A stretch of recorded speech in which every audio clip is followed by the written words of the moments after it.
assalamu aleykum wa rahmatullahi wa barakatuhu. Bandiraɓe sehilaɓe jangguiyankoɓe, en garti kadi e windande men hande noon jangaten ko mba, ay ko ma e ba o ndendata nde mbiye mba mawɗo nani, ay mba tokoso ko ni mbatta, ma e ba ndendinta ɗakkodira ɗum nde wiye mba. ay ɗo suwato masede wadde ngara ɗo masa ɗum mbaɗa ay ko ɗo mbiɗa mba, a waɗi hen a wona, a waɗi hen a mbiɗa mba.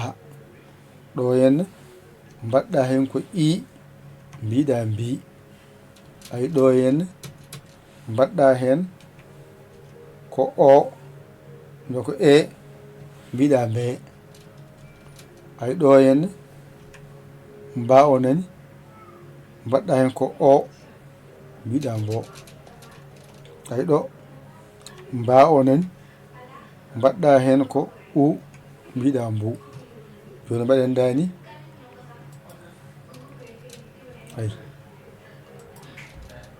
ay de ay kasi tawen ɗo jippinen pooɗen ay mba ko a o waɗi ha fooɗi wiya mba, ay ɗo mbiɗa ko mbi, ayde ɗo garɗa mbiɗa mbe, ay mbe, ay ɗo mbiɗa mbo, ay mbo, ɗo garɗa mbiɗa mbu, gasi ɗo joni a andi hankadi no wayata. Gara bencita mbiya ay ambe kawi so wiide samba en ay ko ni ma mbawa ni mbawa andu ɗum yarata ambe ay ɗo mbiya imbe ɗum ɗo waɗama siddude mbawo, a faami. ngaɗo mbiya embe, ay embe ɗo gara mbiya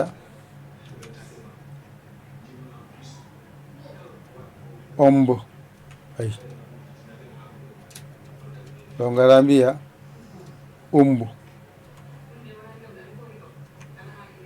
gasi gara pooɗa ɗum mbiya ambe, gasi ɗo mbiya imbe pooɗa ɗum i, ay mbawa nan mbe imbe, gara ɗo mbiya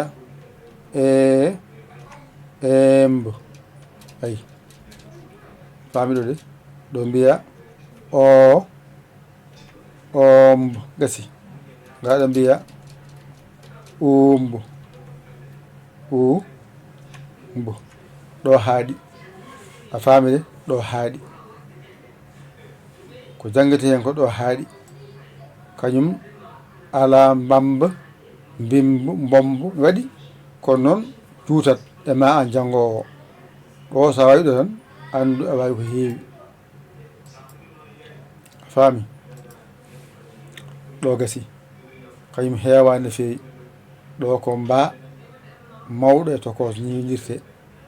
sa andi o a andi o a sirti e mba, masɗe ma nani mba, ɗo ko mbi, ɗo ko mbe, ɗo ko mbo, ɗo ko mbu, wadde andi ɗo ko mba, waɗo ko mba, ɗo ko ambe, ɗo ko ambe, gasi ɗo fof ko alomba hen, ay a tan ɗum mbiɗo ɗo. sa andi ko mbi, a andi ɗo ko mbi, ɗo ko imbe, ɗo ko imbe, gasi ay ɗo fof i tan ɗum mbi hen.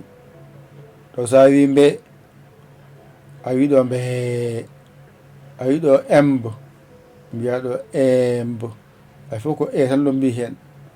Mbiya ɗo mbo ay mbo, ombo ombo hay fof ko o tan lombi hen, o lombi nder hen. ayde ɗo mbiya no mbiɗa mbu mbo, ombo ombo gasi u tan lombi hen. ɗo tan jangata mbawa ɗigga ceerta e masɗe majjere mba kaɗen ɗo. Ha saggi numéro ma nan ɗon 00221 77 906 14 81 Yaya Ly caggitoɗa.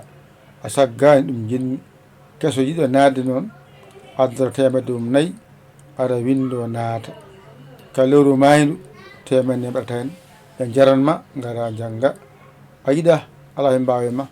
wonɓe Facebook, wonɓe YouTube e janggoɓe hen ɓe mbaɗa hen balle moɗon mbiya ɗon e jingere moɗon oɗon balle oɗon jingane jingge. yo Allah hokke en nande ko haalte ko e famde ɗum e waɗirde hen Allah. yo Allah wallu en ko musidɗo moɗon guiɗo mon saabu Allah Yaya Ly kaw Sénégal. alhamdulillahi rabbil alamina. mbamon gasi on gayni ko wiyete mba ɗo so ɗiggi kala ɗo mba winda on janggani ɗo woni o ɗiggani. kaw jiɗɗo windide mba on bindani ɗo woni ɗiggani.